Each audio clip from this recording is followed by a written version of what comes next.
Good evening. I'd like to call to order the school committee meeting of February 23rd, 2021. I would, at this time, take a motion to open the meeting. So moved. Moved by Teresa. Second. Second by Amanda. All in favor? Aye. Please stand for the Pledge of Allegiance. Pledge allegiance. To the flag of the United States of America, and to the republic for which it stands, one nation, under God, indivisible, with liberty and justice for all. Moment of silence. Thank you. Before we begin, as always, I'd like to thank EBCAM for their time and energy in making sure that our meetings are televised to the community. Thank you, EBCAM. As we have 2 of our 6 members not present tonight, we'll actually be making some amendments to the agenda and moving some items to our next meeting for a couple of different reasons. So we are going to start off tonight with our guests. Brian Kiley, our facilities manager, is going to talk about the roof project. Good evening. Good evening, Brian. Good to see you all in person.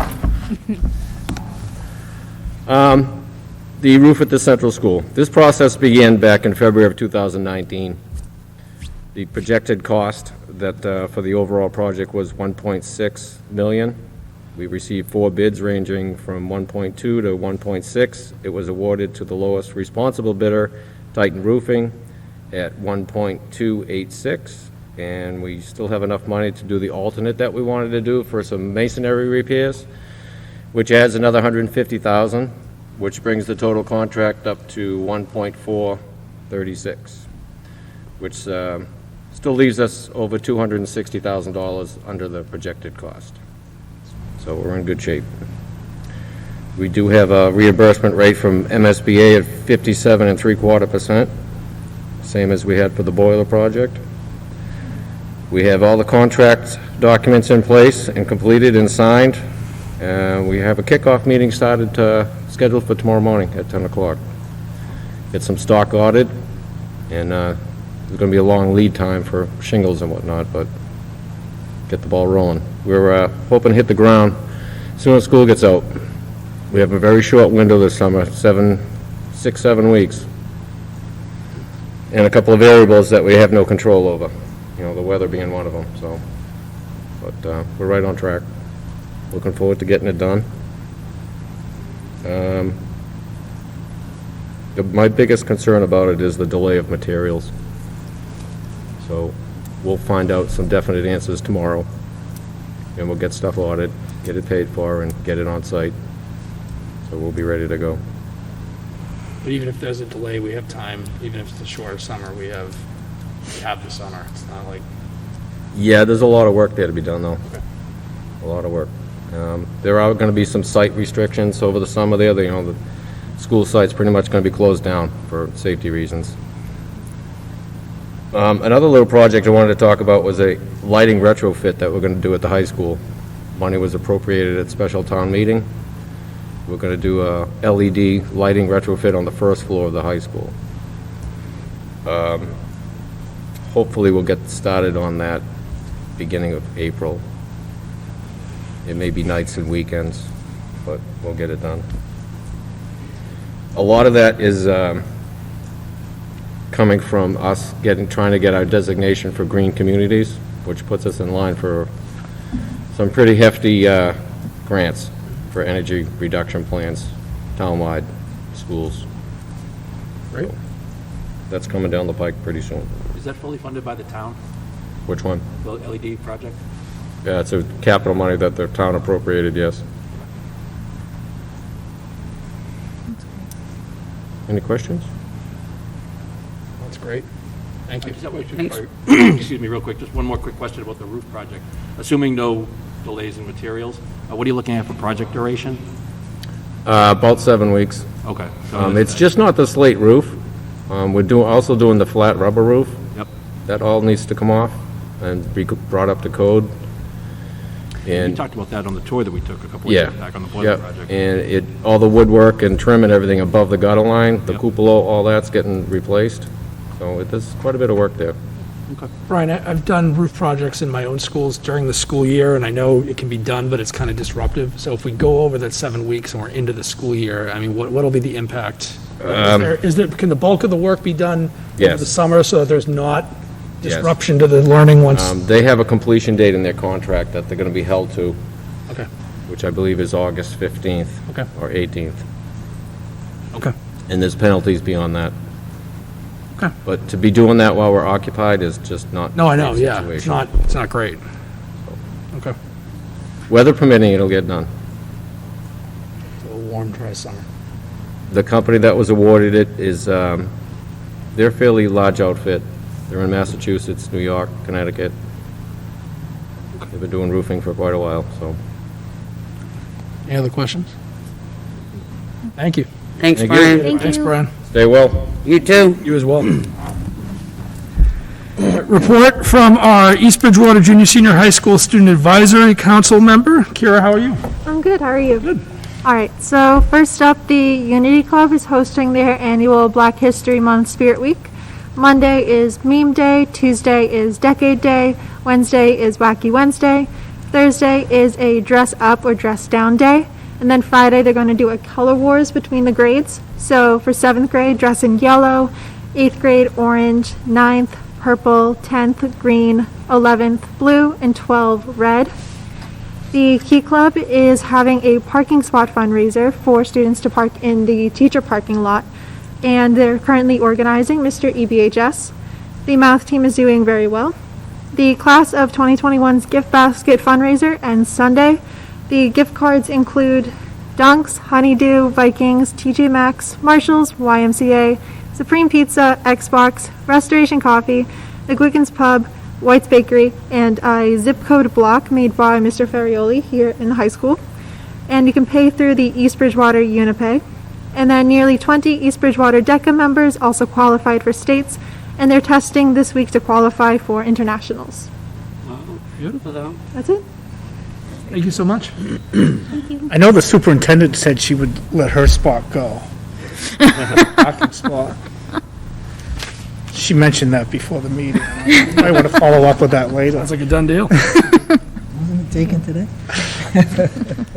All right, thank you, Kara. Thank you. We are actually, we have a substantial number of policies that were in front of us for the meeting tonight, where Mrs. Pennington is not with us tonight, or Mrs. Higgins.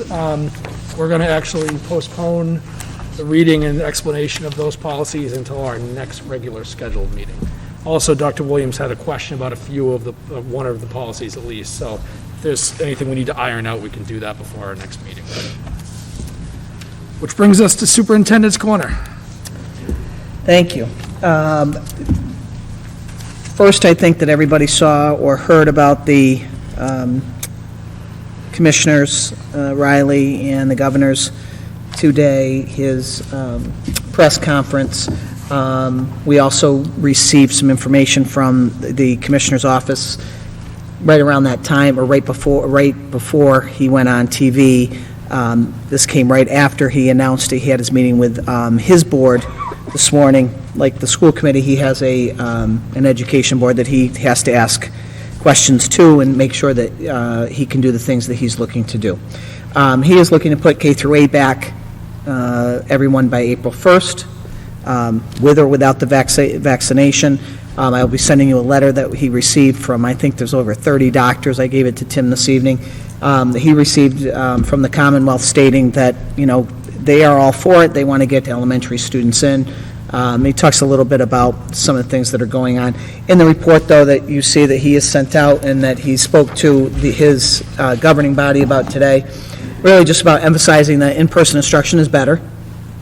And it is taking a toll on both students and staff and faculty at this time. So that's something he'd like to get in, and that the community transmission is one thing, the schools, within the schools is another, and I think Karen Clifford has been doing a great job about saying that. We've been communicating that as well, that the community may be in red, but within the schools, we've been green. And so we've been doing well in the district, and we continue to do well. Our pool testing, and Karen is going to just update us on that when I'm done. a little bit on that, and that's going well. We've hooked up with a group, and so Karen talked about that the last time, and she'll talk about it again. I think it's very important that we pool test. I think it's important for our staff and faculty to feel comfortable and to know that we're testing and that we're going to get the results back in a very quick turnover time. I think one of the biggest things, though, that I just wanted to bring up, and I know that we did put this in the notes last time, that, pending that the teachers and staff have the availability of getting the vaccine, the commissioner came through today and indicates that vaccines are not a prerequisite for returning to in-person learning, even as they will provide an extra layer of protection for school staff. And I just wanted to bring that up, that those are in his notes. They're not in my notes. This isn't something that I brought. This is coming from the Commissioner of Education, from his consulting group that he works with, and the doctors, the medical professionals that he has, and you have this in front of you tonight, that we just received today. So I just wanted to show you that. I know that we heard a lot about vaccinations. We're in the top 10 and number 1 in the country for delivering vaccinations in the Commonwealth, as the governor said today. Yes, there has been some issues with it, and they don't look at doing small towns, which at the beginning they thought they were going to send them, and they did ask that question today. Why aren't you sending it to local fire departments? Let those guys help you, let the women help you, let your first responders and your local Board of Health help. He said the local Board of Health are helping. They acknowledge that the fire departments and the Board of Health are doing a great job. However, they want these big mass vaccination sites. That they're there for 30, people are there for 30 minutes, and over 1 million people have already been vaccinated in the Commonwealth, and that was from the governor today. So we have a meeting tomorrow with the commissioner at 3 p.m. I am hoping tomorrow. I think he'll probably let us know.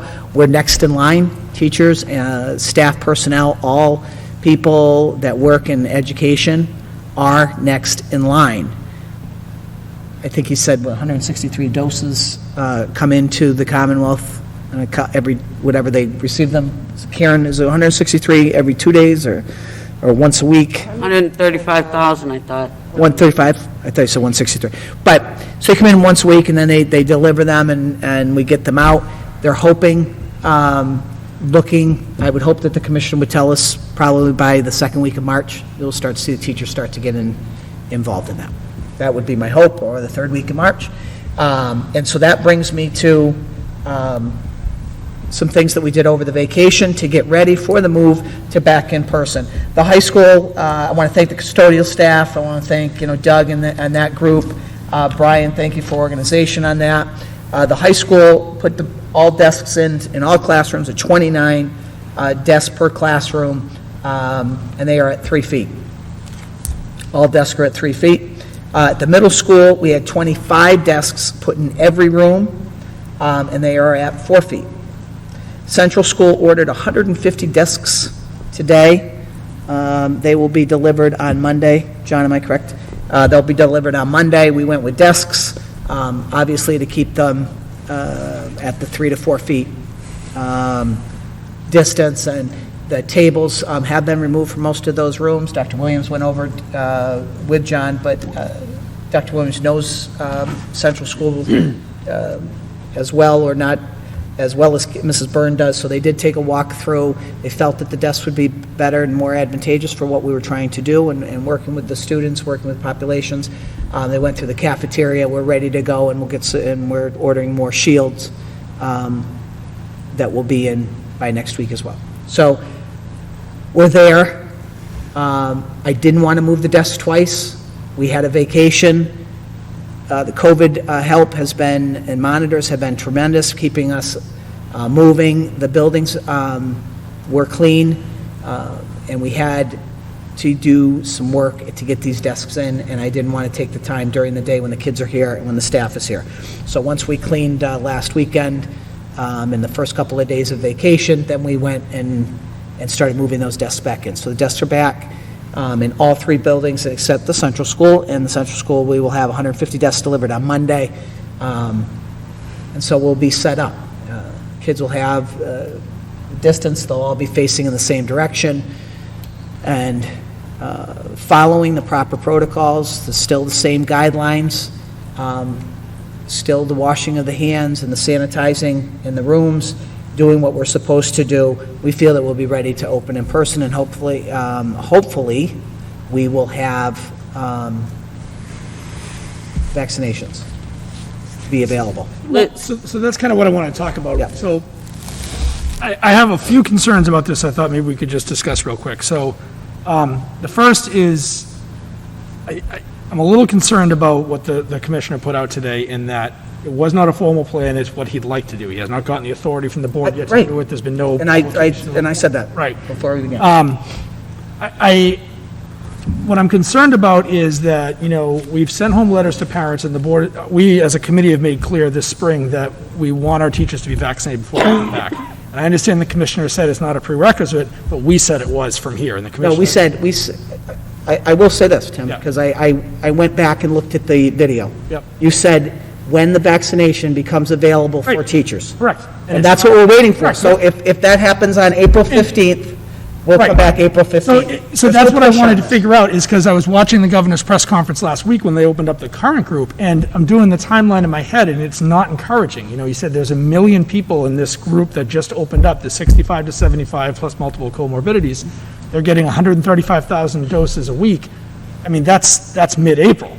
So we've sent home letters to parents that on March 8th, we're getting ready to open the central school. And I guess I want to hear what our plan is, because it's not happening before March 8th. Well, Teachers are not going to be, I mean, that's your prerogative. yeah, What I'm saying to you is we're going to go with availability of Right. vaccinations for the teachers. Right. That's what I'm going for. Correct. I have pre-K, and K has been in, and 1 and 2, we Right. have 15 to 16 per class, and 2 or 3 kids now are hanging out by themselves. Right. Out of these classrooms. so We can keep them out, or we can try to get those desks in and try to get them back. Right. We have a central school that is pushing. Yep. There's not a parent, maybe a few, but most parents at the central school are knocking down my door right now to get them back. Sure. You guys said you're not going back until availability of vaccines. Right. I will put the letter out, we'll follow that. Sure. If it's June 1st, it's June 1st. Which it's not going to be. Well, Obviously, it's not yet. I'm being devil's advocate. Yeah. If it's June 1st, it's June 1st. You told me what you wanted, I'm going to stick with it. I am getting ready, though. I'm not going to sit here Sure. and not be ready come May 10th, Right. when it's ready to go, and not have my desks in, and not have availability Right. and everything else going on. So we have, It's frustrating, though, I will tell you this. It may be frustrating to you, but it's frustrating to me, Dr. Williams, my administrators, and the teachers. I get it. Everybody wants to get vaccinated. I want my teachers vaccinated 6 months ago. We have parents that are crying on a daily basis. We have children that are sliding backwards. We've got to get them into the schools. I agree. K-1, 2, there is no reason why we can't. That is just my thoughts. I do feel very strongly on that. We had 26 teachers, I believe, 24 teachers said that they want that to be done sooner than later. You said no, and you said the availability of vaccinations. I'm going to follow what you've put out in front of me. I will follow that. I'm just telling you, your K, your pre-K, your K, your 1, your 2 parents want their children back. Right. And I You've got agree. sports going on outside. When we first started talking about this, I don't think any of Yeah. us reasonably expected that we'd be here on February 23rd, No. still saying, No. when are we going to start the teachers? I mean, there's no one that can sit here and say the state has done a good job with this rollout of vaccines in the last 2 months. So, with that being said, I'm not putting our teachers at risk because of that. I mean, I'm not just going to say, oh, well, we tried.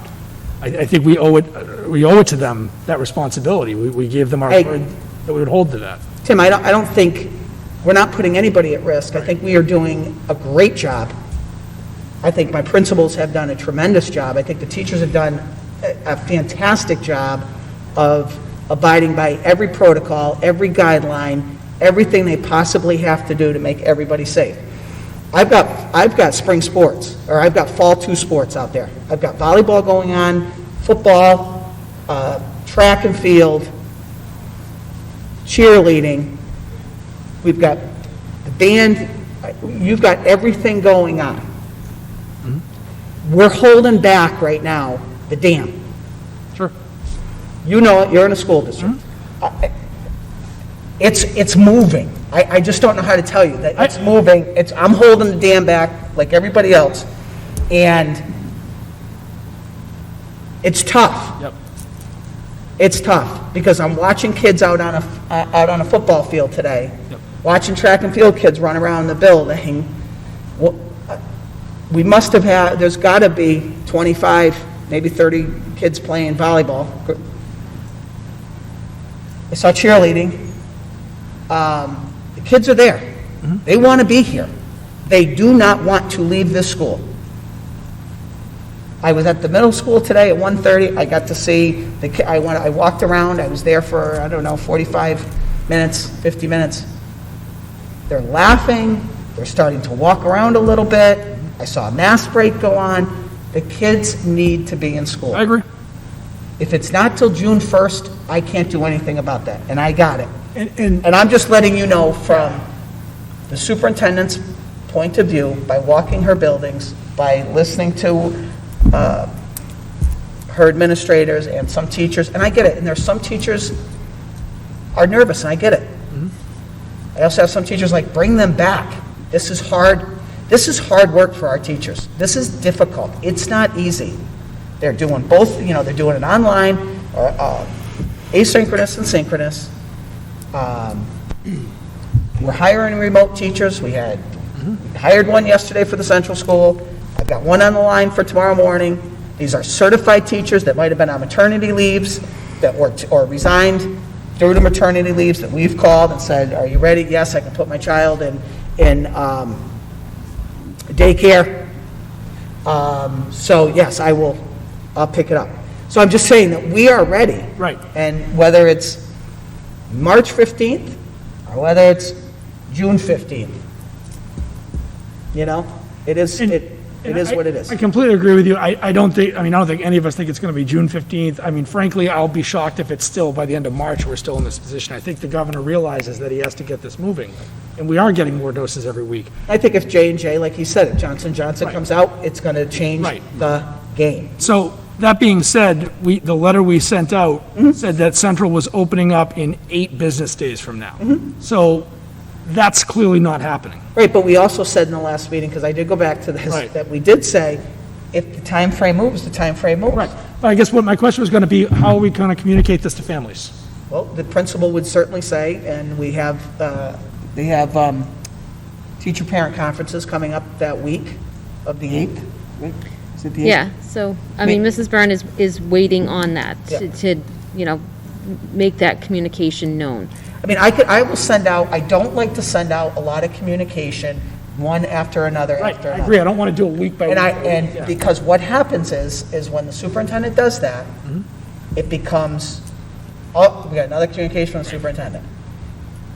When I come out and say, okay, we're going back, people were like, okay, we'll go to the meetings, we'll listen to the school committee, we'll get We involved. have parents in town who think that in 8 days their kids are coming back. That's right. So But that's- this is a school committee. Yep. I've got a commissioners meeting tomorrow, Yep. so jumping today and writing a letter, say, well, or this, I wanted to go to the school committee meeting, I have a meeting tomorrow with the commissioner, I want to hear it. Does the commissioner have more information that he didn't release today? Sure. Did he and the governor go back to his office and say, okay, I've heard enough, we're bringing teachers in now? Right. And that, you've seen weirder things happen? I don't know, but the commissioner has called a meeting, and he called it late this afternoon, so there's something that he wants to tell us. Whatever that is what? So by Monday morning, if we're still in this predicament, we don't know where we're going, then I will send out a communication to our families stating, we're not coming back. It's coming Monday.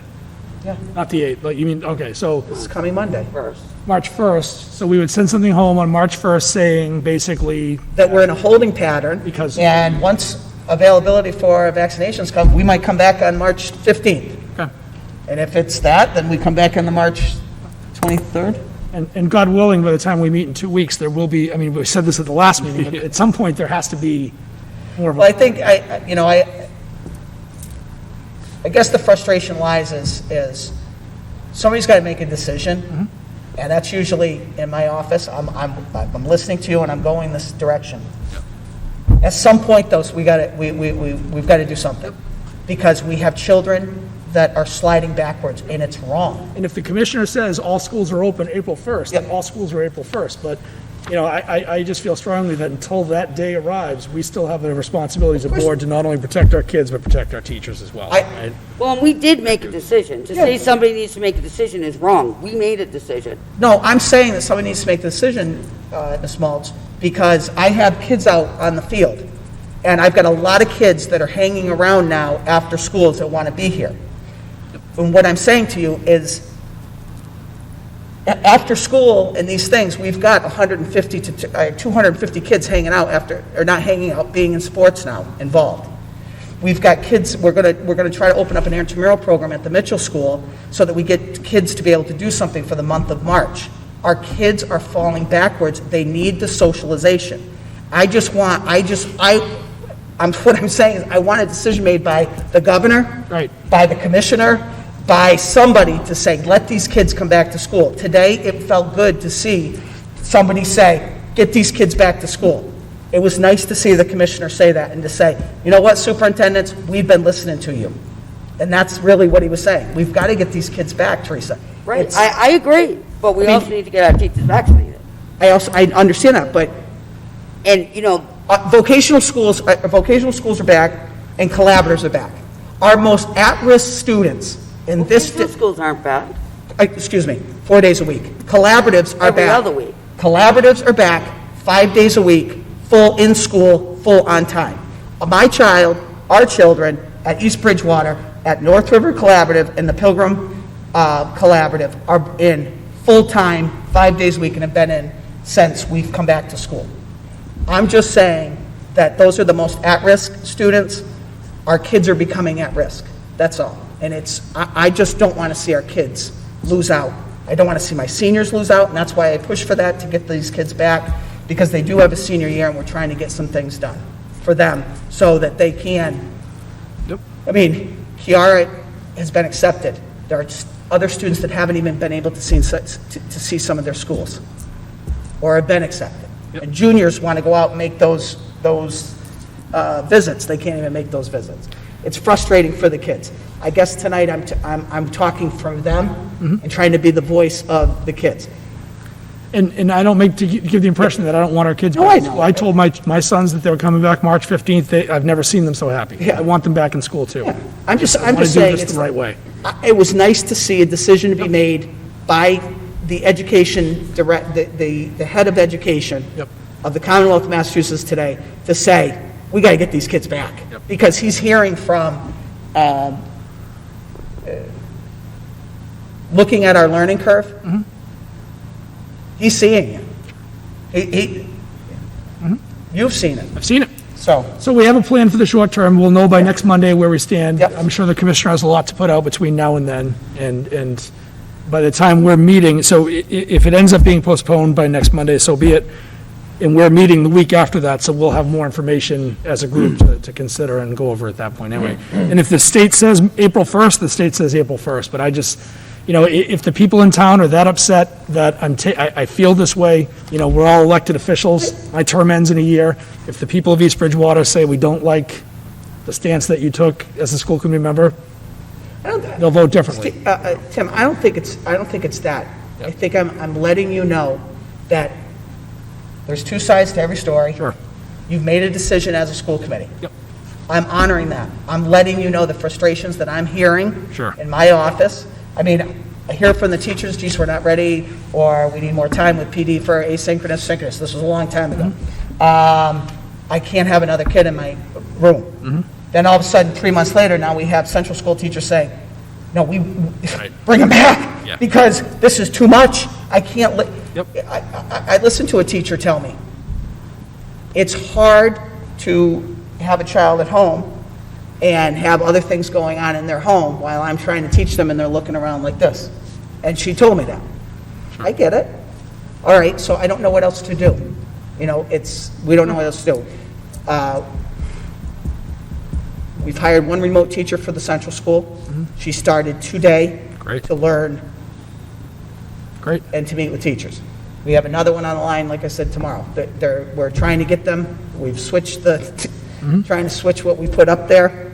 They're not subs, they're remote learning teachers, it's, Beautiful. so. All right, so Mr. Sylvia, we had talked about him being at the next meeting, just so we can get updates on how the reopening plan is going. We still on track for that? Okay, great. All right, any other questions or comments? Sorry, I kind of hogged the mic on that. No, that's fine, go ahead. I think we had one other question for Mr. Gentile, too. I think it was about, like, eating, cafeteria. He Yes. wasn't quite sure, so that would just be a question for next. He doesn't need to be here, but. No, matter of fact, I called them off because we don't have a vaccination, and it was silly to bring Yeah. them back in here again Absolutely for fine. that. They are working on it, they have been down there, they ordered more shields, they've ordered, John ordered 150 desks, the shields are on order, this is on order, they've been out in those classrooms, they had tape measures down there the other day, they're following this. You are more than welcome, I know that Tim called and asked for a walkthrough. You're more than welcome to walk through at any time as a group or individuals, just let me know, I'll meet you at the schools, and we'll get the principal, and he can walk you through. I know that somebody had asked if we could do a Saturday, we can certainly do a Saturday. I'd rather see it with the kids. No, we need to talk to all six, because if it's more than three that want to do it, we got to divide it up into two groups, but Right. I'll talk. And I'll you get can back do to it one at a time too, and we Right. can meet you I there. don't want to make it more of a problem for you guys than we need to, so. Liz, how many are going to be in class at the Central, and at what distance? Right now, you're between you're right now between 4 to, Yeah, between 3 4 and minutes. 5 4 feet, and 5 depending feet. on the grade level and the size of the room, but with the desks in there, they're going to be a minimum of 4 feet distance. And what are the rough amount of desks? about 60, well, she's got one The that, highest is 20. 20, so we have like 29, 25, and then we go down to 20 at the Central? no, you don't have, you've got 5 classrooms, or 6 classrooms at the high school that are 29. And those classrooms are being looked at right now. But they were, and then the big classrooms, like the band, they're in the auditorium. The other big classrooms, Karen, I don't know if you want to move up for a second. Chorus, gym, those types of areas, they're in bigger spaces.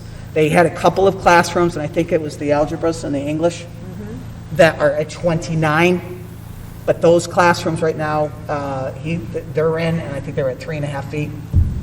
Nothing You said goes- all desks are in at 29 per class. They're all, we had to put them in the classrooms because we Okay. didn't know elsewhere to put So them. that's the max for any class is 29, is what I'm getting to. But you have maybe 5 classes that are 29. Most classes, he's averaging between, 23 and 25. So, Any other questions? and at the Mitchell School, I think his highest class number is that one classroom at 24 or 25. And then he comes down to, he averages about 21. Thank you.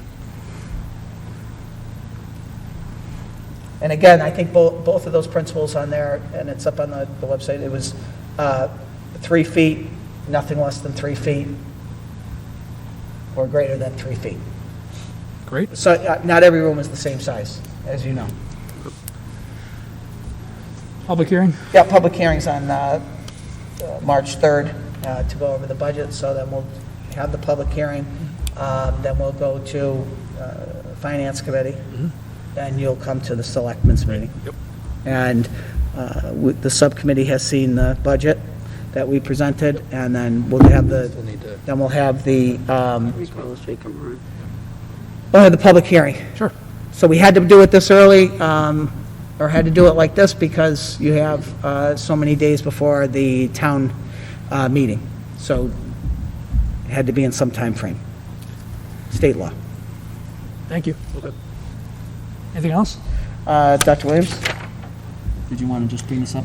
No, I just shared with all of you the results from the participation forms that went out to families. About 80% participated in it. We use that information just to make determinations, more importantly, about any students that are looking to change their learning model from remote to in-person or vice versa. And certainly, I'm sure Mr. Shea will talk about the busing and needing to make sure that we're accommodating busing. And Mrs. Verasso is following up with those that are looking for daycare when students return to more in-person. Thank you. 80% is a good turnout. All right, discussion, I think we've already discussed at length in-person learning and the current state vaccination timeline. Fiscal year 21 school department budget update. Still have money? Yes, in your package. In your package is the landscaped worksheet, the operating budget at February 18th, 2021. We have an available balance as of that date of $403,000 in the non-salary line. Last year at this time, we had an available balance of $122,000. So compared to last year, we are doing very well in the non-salary line. Part of that is we've had a lot of additional expenses, but we've also had a few grants that have come in. Specifically the coronavirus grants, so we've been able to use those grants to cover a lot of the additional expenses we've incurred. So we are doing well in the non-salary budget. Salary budget, we have a balance of $8.5 million. Last year at this time, we had a available balance of almost $8.4 million. Again, I project out the salary every payroll for the rest of the year, and we will come out at budget again this year. So financially speaking, this year, I think we're in pretty good shape. Well done. Regarding the budget. The next page are the revolving fund balances. School lunch is the first line. We have a balance in that account of $117,000. That doesn't take into account February federal and state payment of $31,000. So it's actually up to $148,000. You know, talking to other business managers and being on the listserv for the business managers, other schools are seriously having problems with their food budgets. I know one school that's losing $500,000 this year. We're holding our own. We should be almost break even at the end of the year. So I don't know what Deb Vaughn's doing in our director and the cafeteria workers, but they're doing a great job and they're really keeping us out of trouble in that account. So they should be commended. Circuit breaker, $548,000, that's pretty consistent. School choice, we're at $763,000. Obviously, any additional expenses next year, which we're going to have, it's good to have that amount to cover any additional expenses due to additional teaching and education and mental health and things like that next year, so that's great. Athletic revolving account is holding its own. Preschool, you see a negative balance there. We've had to hire 2 additional staff members there due to social distancing and classroom size. But at the end of the year, that balance will be a positive. I'll be transferring some of that expense out into a grant. So that will be positive at the end of the year. School building rental, consistent. Busing line is consistent. Not much change from the last 4 months.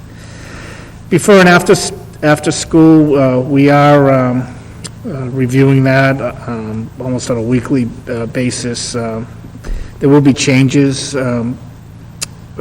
during the rest of the year with a bunch of the kids returning back to the before and after care. So I'll be projecting that out for the rest of the year over the next couple of weeks with the increase in students. So I'm hopeful that will start to creep up a little bit. I mean, part of the significant drop from prior year was we spent a significant amount of money at the middle school in the renovating down in the remote learning center and the before and after care area. That was before the CARES Act, so we were able to use the CARES Act for the remaining renovations, but before the CARES Act, well, we dipped into that fund to pay for a lot of renovations down there. The rest of the accounts are remaining consistent with last year and consistent with prior months. So like the operating budget. I think we're doing well and holding our own. Oh, and do you have any questions on that? No, I say it every year, but it's just so impressive to look across the sheet and see how we've gone from, in the red, $118,000 to almost $2 million. And, we build these up so that when we have a year like this, we have flexibility. And if you'd told me last year, after everything we've gone through, that we'd basically be down $225,000 from where we are now, where last year, it's amazing. So to you and your staff, well done. And good news, at 6 o'clock tonight, I was told that our 300 Chromebooks that we ordered 7 months ago, I think, have finally shipped out. So that is great news for our IT department and for the kids and the teachers. Thank you, John. Transportation? Oh, transportation. So, bus routes are currently in development. Hopeful for a first draft by the end of this week. What's impending the process a little bit is the fact that we haven't received 20% of the survey responses. 80% is a good number, but 20% is still 400 kids that we haven't heard back from. So we're going to have to make some assumptions for busing for those 406 students that haven't responded. And if the assumption is if they had a bus route now, they're going to continue to have the bus route for the 4 days. So and if they don't have a bus route now, a bus stop now, then we're assuming that they're not going to need a bus route. So that's the assumption we're going with. We'll probably have about 1,000 kids on the buses. District-wide? District-wide, yeah. Last couple of years, we were up to 1,300. So there are a significant number. What is that as a percent of bus ridership that we have? Uh, How many kids do we have, 2,200? Yeah, about 48%, 50%. Is that typical? I would think I'm just surprised. I thought it would be higher. Oh, it has been higher in other years, but a lot of the parents this year are driving their kids. But Most kids in my school get dropped off this way. Yeah. so it's a lot of work. Lucini has been great to work with. It's a lot of work on their part. I mean, they've had to do, I don't know, 30 different bus routes, 30 different versions, and we'll probably do 5 more on once the first draft goes out. And all those 406 families that didn't respond. I'll call you on Yeah. March 1st. Thank you, John. Sure. Any other questions for John? Great. Public comment? Is there anyone here for public comment? Okay. Action items. Now, before we go to this, Rob, you were not, I was not here on the 9th. you're not here on the night. All right, so we're going to divide these up. Take a motion to approve the school committee meetings from February 2nd, 2021. So moved. Moved by Teresa, Second. second by Amanda. All in favor? Aye. We're going to table the February 9th meetings until we have a quorum to vote on it.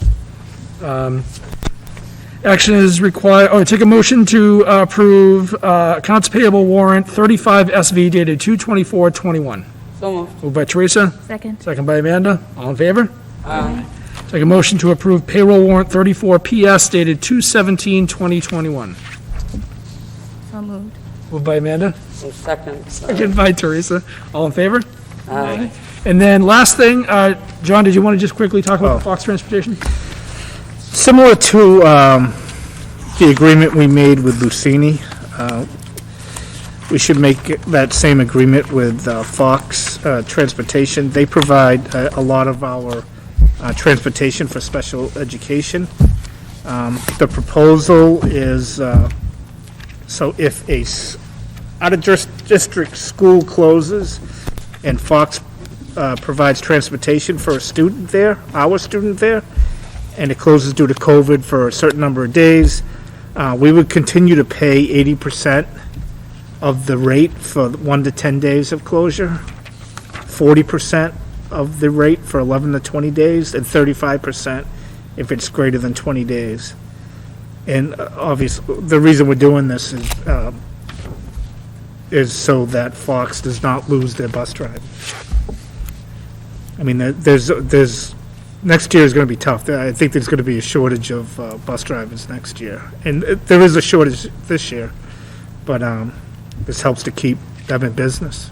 Is this an ongoing agreement or specific to this? 1 year. 1 year? Yep, Well, this school year. this school year. So we would need to go, I mean, if we're still, God forbid, and. We'd have to do We'd have to do it another. again. Table.